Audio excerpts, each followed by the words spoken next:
यह रही एक दिल को छू लेने वाली स्टोरी, जो दो दोस्तों के जीवन के संघर्ष, सोच और उनके सफर को दर्शाती है। एक शहर में और एक खेत में, दो राहें, एक सोच। गांव। सुबह 5 बजे रामू की आंख खुली तो सूरज अभी उगा भी नहीं था। बिस्तर से उठते ही सबसे पहले उसने अपनी मां के लिए चूल्हा जलाया, फिर नहा धोकर खेत की ओर निकल पड़ा। सिर पर गमछा, हाथ में हल और कंधे पर उम्मीदों का बोझ। खेत की मिट्टी में उसके पसीने की बूंदें हर रोज गिरती थीं, लेकिन उसके मन में था एक सपना, अपने बेटे को शहर भेजने का। वह सोचता, मैं भले ही मिट्टी में मर जाऊं, पर मेरा बेटा इस मिट्टी से ऊपर उठे।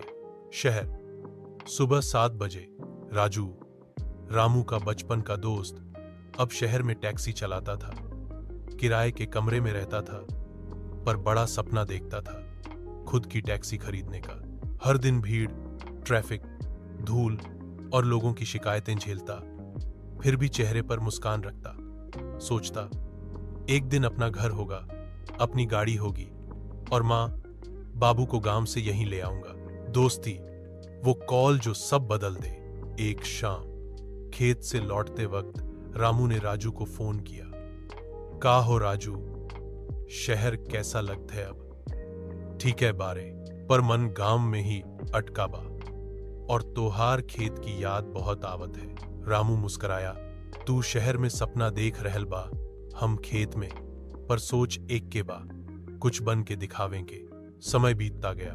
रामू का बेटा अब कॉलेज में है और राजू ने सालों की मेहनत से अपनी टैक्सी खरीद ली।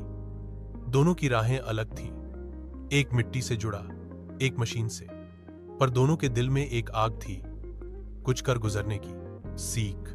जिंदगी चाहे खेत में हो या किराए के कमरे में, सोच अगर मजबूत हो तो रास्ता अपने आप बन जाता है। अगर आप चाहें तो इस कहानी को और विस्तार से किसी विशेष शैली, जैसे भावुक, प्रेरणादायक कविता के रूप में भी लिख सकता हूं।